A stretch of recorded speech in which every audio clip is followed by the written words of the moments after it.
大家好，歡迎嚟到聖經吉甲。我哋理念就係以教導牧養宣教嚟到榮耀神光明嘅角度嘅。我哋邀請你加入我哋 Discord 討論區。今節我哋會同大家分享嘅內容就喺宣教專業裏邊，我哋講到去拉丁美洲，即係南美洲，講到瑪雅嘅滅亡啊。咁我哋前面咧就講緊大航海時代啦，咁而對面嘅咧就係宗教改革嘅時期嚟嘅。咁我哋講到瑪雅嘅帝國，其實對面咧都係大約就發生緊咧有宗教改革啊、反宗教改革等等嘅事嘅。咁我哋睇翻呢件事啊，最初咧1400年就有瑪雅帝國啦，咁啊一路有印加啊、阿茲特克啊，咁我哋之前都已經講過。阿茲特克嘅滅亡啦，印加嘅滅亡啦，咁所以去到1533年啦，咁而去到1697年咧，先至到呢個瑪雅滅亡嘅，咁所以都隔咗好耐噶啦。咁所以我哋今次咧就係特別講瑪雅帝國嘅滅亡啊。認識瑪雅帝國咧，主要就分為3個時代嘅。首先第一個咧就係前古典期，咁啊就係大約公元前嘅2000年至到公元嘅250年啦。咁呢段嘅時間咧，就係一個早期出現嘅城市啦，有祭祀建築啦，有象形文字嘅系統啦。咁而去到中間咧，就有呢個古典期，就係公元嘅250年至到900年。喺呢段時間，喺對面岸嘅歐洲咧，其實就發展緊羅馬天主教嘅。咁而特徵啊，喺呢個古典期咧，就係文明達到繁盛，出現多個嘅城邦。發展藝術啦、歷法啦、數學等等，咁而去到後古典期咧，就大約係公元1000年至到1520年啦。咁而個文明衰落咧，就係受到托爾特克人同埋最後西班牙人嘅侵略，最後就滅亡啦。好啦，咁啊呢個瑪雅帝國咧就位於而家墨西哥嘅東南部。咁啊，大概呢個範圍咧就有呢個嘅危地馬拉啊、洪都拉斯啊、薩爾瓦多啊、伯利茲國家嘅呢啲咧叢林文明啊，咁啊就係綠色嗰個範圍啦。亦都可以稱之為咧上邊呢個範圍咧就叫做尤卡坦半島。呢個半島咧就屬於熱帶氣候，北部咧都係多熱帶草原，南部咧就多為熱帶森林。全年雨量都係適中嘅，咁而半島北部咧就係氣候較為炎熱同乾燥。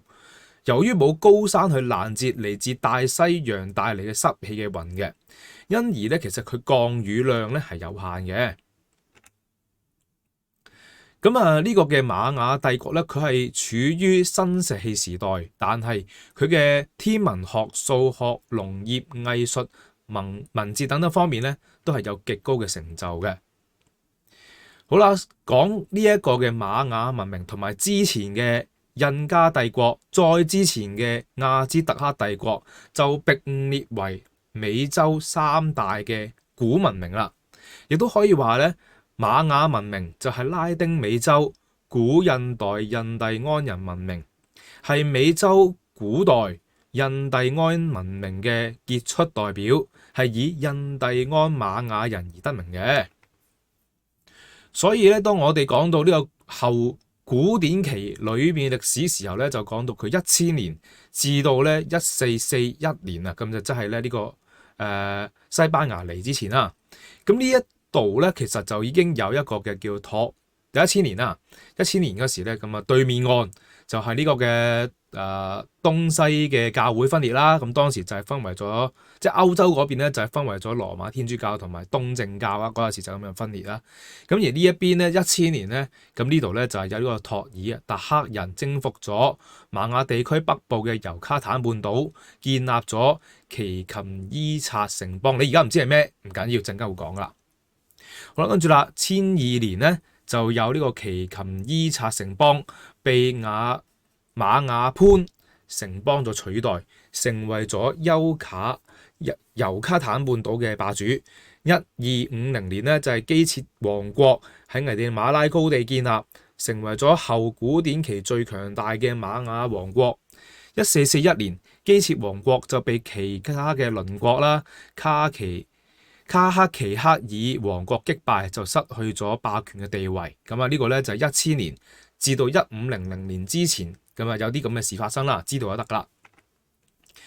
咁而到咧西班牙嚟咗咧，就有大約咁嘅歷史，咁啊陣間都會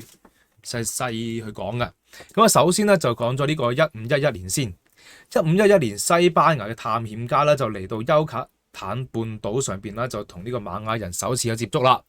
咁啊開始咗咧西班牙征服嘅過程。咁啊去到1524年啦，咁啊西班牙嘅征服者啦就係佩德羅咧就率領軍隊入侵危地馬拉嘅高地，征服咗基切王國同埋其他嘅邦聯啦。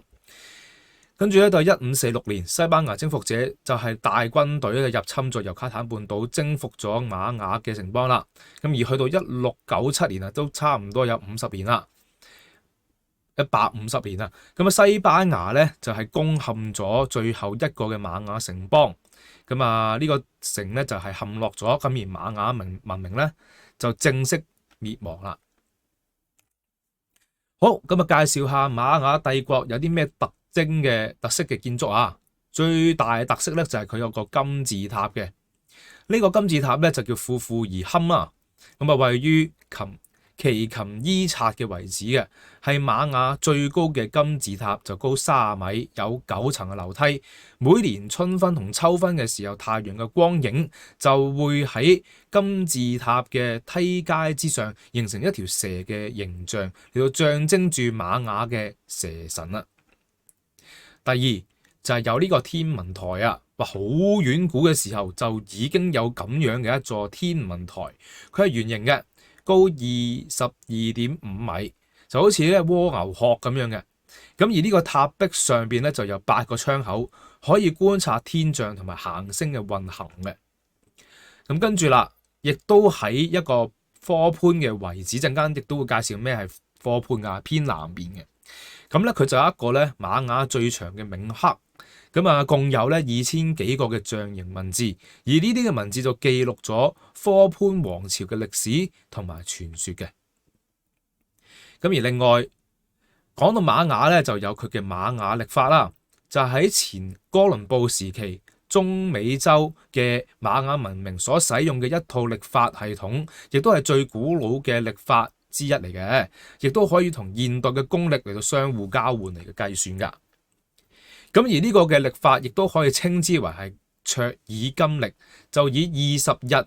名以及咧13個日數構成一個周期，組成咗260個獨立嘅日子，並且被用嚟決定宗教同埋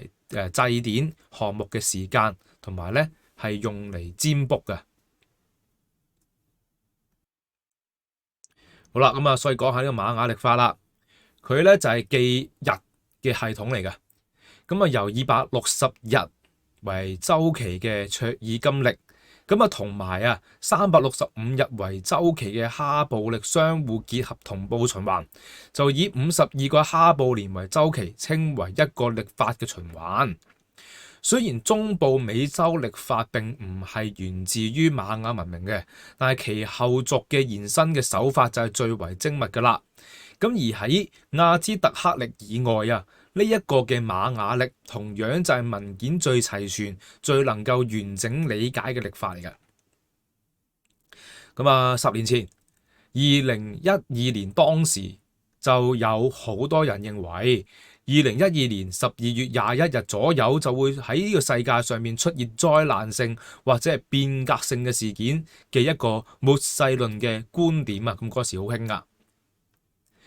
係咩原因呢？就係因為話根據瑪雅曆法嘅講法，地球曾經歷過4個嘅太陽期，每一次嘅太陽期結束就代表住另一個文明時代嘅開始，而第5個嘅太陽紀嘅計算時期，淨係記錄到傳言當中嘅日子，所以之後就再冇任何嘅日曆去計算啦，所以就被人去認為嗰一日其實就係世界存活嘅最後一日。咁而第5個嘅太陽紀就係從公元前3113年起咧，就到公元後2012年咧就係結束，所以當時咧就有呢個世界末日嘅說法嘅。好啦，咁當講到呢個太陽曆，其實亦都係一個金星嘅曆法，就係按照住金星嘅周期活動作為標準嘅一種嘅歷法嘅規則嚟嘅。咁啊，基於未知嘅原因啊，瑪雅人咧同時都採用咗兩套嘅歷法系統，而其中一套嘅歷法系統咧就係基於金星嘅周期運轉而製成㗎。金星歷法其實就係指緊佢哋嘅太陽曆。頭先所講到啦，就係以20進制為單位嚟計算，而佢哋計算一年嘅正確時間其實都係365日3個鐘45分48秒，所以佢哋總共咧就有19個月，而其中有18個月咧都係有20日，而去到第19個月咧就有5日3小時45分48秒。咁啊，佢裏邊嘅文字，佢邊嘅歷法咧，呢度咧都有詳盡嘅介紹啦。今次唔喺度講啦。我哋睇瑪雅嘅帝國同古埃及文明都有一啲相似之處，但佢哋就好遠，可能係冇直接聯繫同互動嘅。其實佢哋咧都係發展咗一個好複雜嘅歷法系統，亦都係基於天文現象嚟到觀察同計算。佢哋都建造咗宏偉嘅金字塔式建築，作為祭祀或者係墓陵嘅用途嘅。佢哋都係咧信咗呢個多神嘅信仰宗教啦，並且都係用人咧嚟到做人祭同埋動物祭嘅呢啲嘅儀式嘅。佢哋都係冇統一嘅強大帝國，佢哋都係由好多嘅城邦或者係王國所組成，所以佢哋之間其實都有時會發生戰爭或者貿易嘅。所以剛講到瑪雅帝國並唔係一個統一嘅國家嘅時候，我哋知道佢其實就係由好多獨立嘅城邦所組成啦。而佢哋之間有陣時就會發生戰爭，又或者會結盟嘅。咁而呢啲瑪雅嘅城邦嘅數量同埋範圍，隨住時間同地區而變化。但係一般認為咧，喺古典期啊，即係較早前啊嘅時期咧，就有幾百個城邦啦。咁我哋介紹有幾個城邦，包括就係呢個伯倫克。咁啊，位於咧墨西哥嘅坎伯斯州，咁啊就係咧瑪雅最早嘅城邦之一嚟嘅，亦都係最大城市之一。咁啊，伯倫克咧就係以佢精美嘅石雕同埋壁畫而聞名嘅。好啦，咁啊第二啦，咁就係科潘，咁啊偏南邊嘅，咁啊叫做洪都拉斯嘅西部啦。咁啊呢個地方叫科潘啦，就係瑪雅最南端嘅城邦。咁啊亦都係叫做咧佩騰盆地嘅重要嘅政治中心嚟嘅。咁呢個科潘咧就係有一個長達63米象形文字梯度，咁頭先介紹嗰個啦。咁啊同埋咧亦都有豐富嘅玉器嚟出名嘅。咁啊第三個咧就介於喺中間嘅。咁啊呢個咧就係呢個嘅蒂卡爾，就係危地馬拉嘅北部啦，即係成個呢個圖嘅中間啊。咁啊就係呢個嘅蒂卡爾。咁啊，佢亦都係瑪雅裏邊最強大嘅城邦之一嚟噶。曾經咧就同呢個卡拉科爾咧就係爭奪呢個霸權，因為喺隔離啫嘛。咁所以咧其實亦都呢個嘅頭先所呢個提到嘅呢個提卡爾咧，就係因為佢係一個高聳嘅金字塔，亦都有一個廣闊嘅廣場，亦都有一個巨大嘅足球場咧嚟有聞名嘅。好啦，第四個城邦就係隔離嗰個頭先所提到嘅卡拉科爾，但亦都係咧最強大嘅城邦之一嚟㗎。咁啊頭先所講到啦，就同隔離嗰個叫做蒂卡爾就係爭奪霸權嘅。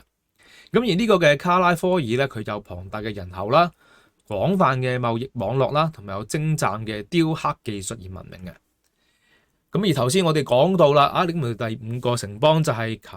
奇琴伊察，咁啊最沿岸嘅嗰邊嚟嘅，就係最北部。咁啊，位於咧而家墨西哥嘅尤卡坦州啦，就係嗰個半島啦。咁就係後古典期就係最強大嘅城邦之一嚟啦。佢咧就曾經去統治過整個嘅呢個尤卡坦半島大部分地區嘅。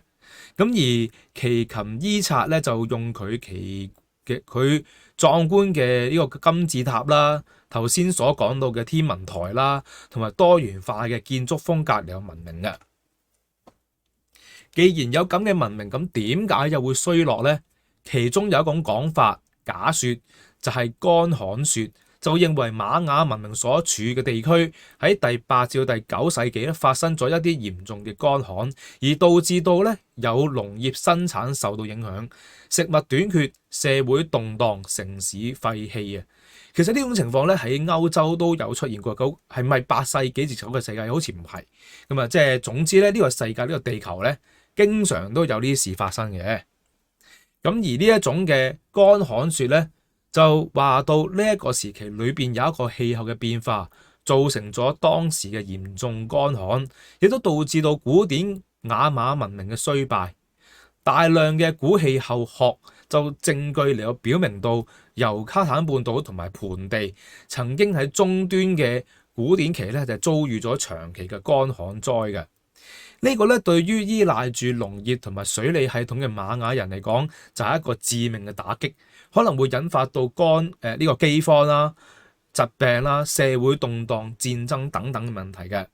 咁啊，當然啦，喺聖經裏邊都經常提到刀劍、饑荒、瘟疫嘅。咁所以呢種乾旱咧就係咁樣發生噶啦。咁啊，瑪雅文明啊，就係佢最後嘅呢一個古典期同埋中端古典期啊，即係古典期嘅後，同埋後邊嗰個後古典期嘅政治崩潰啦，有戰爭啦，有移民啦，有環境嘅變遷啦，以及最後有西班牙過嚟嘅征服探索，就導致到瑪雅帝國最終嘅滅亡啦。咁我哋嚟睇翻現代社會同埋古典嘅瑪雅文明，係咪都有一啲共同嘅挑戰呢？例如有氣候嘅變化、資源嘅短缺、人口嘅增長、社會嘅不公平等等。其實呢啲咧都可能會導致到社會嘅穩定同埋發展係造成威脅嘅。好啦，咁講完瑪雅之後咧，就要講翻新西班牙啦。西班牙征服者擊敗咗呢個嘅瑪雅帝國，過程係咁樣嘅。去到1697年3月嘅13日，西班牙征服者帶咗一隊嘅西班牙嘅士兵同埋印第安人所組成嘅軍隊，乘坐船隻抵達到佩滕伊察湖啊。咁啊就係準備咧去攻打瑪雅最後一個城邦，就叫做洛克佩滕啊。咁呢個地方咧其實就喺中間嘅，顯示俾你睇下。好啦，就喺呢度中間嚇，就係呢個位。咁呢度咧就係頭先所講到嗰個最後嘅一個城邦嗰個城啊。咁啊呢度咧就係個首都啦，成個島嘅裏邊咧有個湖，中間咧個小島上面，咁啊由一座大型嘅金字塔同埋幾座嘅宮殿所組成。而呢個城邦就係由伊察族嘅國王叫做坎埃克所統治。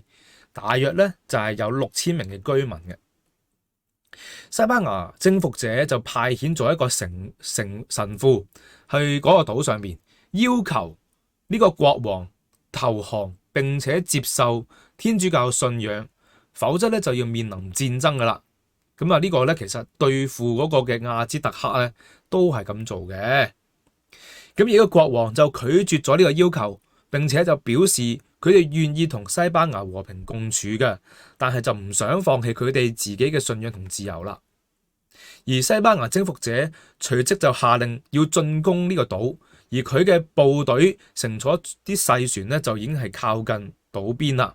並且亦都用火炮、槍支嚟到對付島上面嘅防禦。但係瑪雅人咧就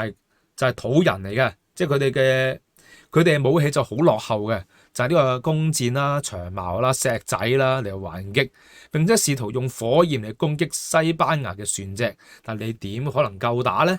所以經過咗幾個鐘頭嘅激戰，西班牙人就成功登陸到島上邊，並且向金字塔發起衝鋒啦。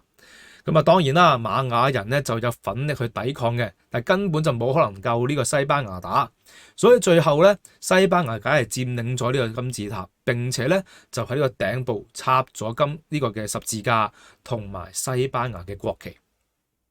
咁呢個嘅瑪雅嘅國王就喺戰鬥當中被俘虜咗，並且被帶到去西班牙征服者嘅帳篷裏邊。佢被逼去承認西班牙國王嘅主權，亦都被逼接受洗禮。而佢嘅家屬同埋部分嘅貴族亦都係被俘虜咗，而其他嘅居民呢，就係被屠殺或者係逃亡咗啦。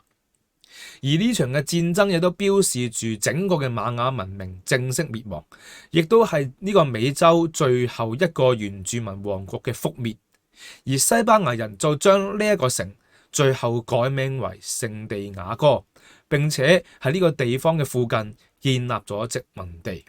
其實喺呢個時候，西班牙咧已經係統一咗中美洲同埋南美洲啦。我哋睇下呢一張圖，嚟到1697年嘅時候咧，呢個瑪雅王國咧就滅亡啦。咁啊，當時咧其實已經係過咗呢個嘅伊比利亞嘅聯盟嘅時候啦，所以佢哋分翻開㗎。我哋上一節咧講到呢個巴西嘅時候咧，就係呢個葡萄牙咧就佔領咗對喺東岸嘅呢邊啊，就係巴西。咁而西班牙呢一邊嘅就係西岸，一路由南部嘅阿根廷、智利、秘魯一路上到去咧中美洲啊、墨西哥啊，頭先所講到瑪雅帝國啊、阿茲特克啊等等嗰啲國家，然後再上到咧上邊有一啲嘅而家嘅美國嘅加州啊，呢一個部分咧全部都係西班牙嘅領土嚟嘅，所以當時嚟講，西班牙同葡萄牙喺全世界嘅領土裏邊係最大嘅。好啦，咁我哋講下呢個新西班牙總督轄區喺歷史裏邊嘅順序。好啦，咁啊唔逐一講啦嚇。咁啊總之咧就係佢一開始咧就係征服咗呢個阿茲特克，我哋講咗啦。咁所以咧就喺嗰度咧就係建立咗呢個新西班牙總督轄區就係成立嘅。咁而一路後邊咧都係不斷咁吞併咗好多唔同嘅區啊，有唔同嘅條約啦。咁而去到咧1820年啊，西班牙立憲革命廢止咗新西班牙總督轄區。咁所以冇咗呢個嘅西班牙嘅影響力之後咧，去到1821年咧嘅嗰頭咧，咁啊就有呢個嘅墨西哥獨立戰爭同埋中美洲嘅獨立嘅。好啦，咁我講咁多嘢，其實為咩咧？我哋嚟了解下新西班牙對於基督教喺呢一個嘅中美洲啊、南美洲啊，佢影響係點嘅？咁啊，影響範圍就係首先就講到啦，就係有呢個墨西哥啦，但係其實佢其後所影響嘅係菲律賓，咁所以就會影響到亞洲。咁我哋之後當講到亞洲嘅宣教嘅時候咧，又會講翻嚟呢一度嘅。好啦，繼續講翻呢個嘅新西班牙總督轄區，佢嘅範圍咧就係包括咗墨西哥啦、中美洲啦、美國嘅西南部啦、佛羅里達啦、加勒比海嘅群島啦、菲律賓等地啦嚇。咁而佢所影響嘅就係令到基督教係有發展到，因為佢係羅馬天主教喺呢個新世界裏邊咧一個主要嘅傳播嘅地區啦。新西班牙人咧打仗征服咗啲土地嘅原住民之後咧，就監佢哋咧要去接受天主教嘅，並且咧亦都建立咗好多嘅教堂啊、修道院啊、學校啊。咁而天主教會咧亦都喺呢個嘅新西班牙嘅總督轄區之內係擁有廣泛嘅權力同埋財富嘅，並且同政府同埋殖民者保持咗密切嘅合作關係。新西班牙嘅總督轄區亦都係天主教喺亞洲嘅重要據點之一，因為佢就控制咗菲律賓，呢個就係東南亞唯一一個以天主教為主要宗教嘅國家，直到今日。咁啊，西班牙人利用菲律賓作為與中國同日本等東亞國家貿易同埋宣教嘅中介點嚟嘅，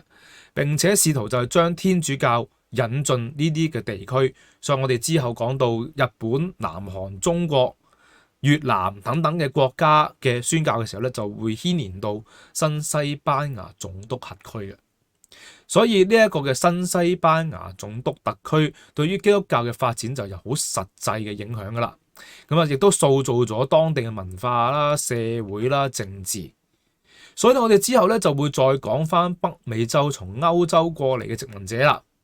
當1579年嘅時候，當時瑪雅都仲喺度嘅。咁而去到1580年嘅時候咧，當時就有伊比利亞聯合啦，就上一節我哋講過啦。咁而去到1609年啊，當然呢一個瑪雅咧仲未滅亡嘅，但係喺北美洲嘅法國同埋英國咧，亦都過咗嚟喺呢個北美洲。咁所以我哋之後咧就會開始再講翻喺北美洲嘅歷史。北美洲嘅歷史我哋分為兩個部分嚟講，如果咪聽落咧就好辛苦嘅。首先第一個咧就係講咗加拿大歷史先，咁然之後咧先再講翻美洲嘅發展歷史嘅，因為牽涉到咧有一啲嘅宗派裏邊嘅發展，咁所以咧就有唔同嘅講法嘅。好啦，咁我哋仍然都係講緊呢個美洲線㗎嚇。咁我哋前邊一大部分講緊發現新大陸，發現新大陸嘅時候咧，其實最開始咧就係發展咗呢個嘅中美洲啦、南美洲咧就係拉丁美洲啦。咁我哋講咗三大古文明啦，咁直到而家我哋準備咧就講翻呢個北美洲所發展嘅歷史啦。好，我哋今節咧就講到呢一度，呢個內容就擺咗喺宣教專頁裏邊。好啦，我哋需要你支持嘅，我哋邀請你咧加入我哋嘅 Discord 討論區啦，同埋咧係要分享啦，最緊要分享啦，跟住讚好、訂閱、留言喺我哋嘅 Facebook 嘅專頁啦，同埋我哋 YouTube Channel。我哋聖經一甲，我哋理念就係以教導、牧養、宣教嚟榮耀神光明嘅國度嘅。好啦，我哋今節講到嚟呢度先，祝福大家。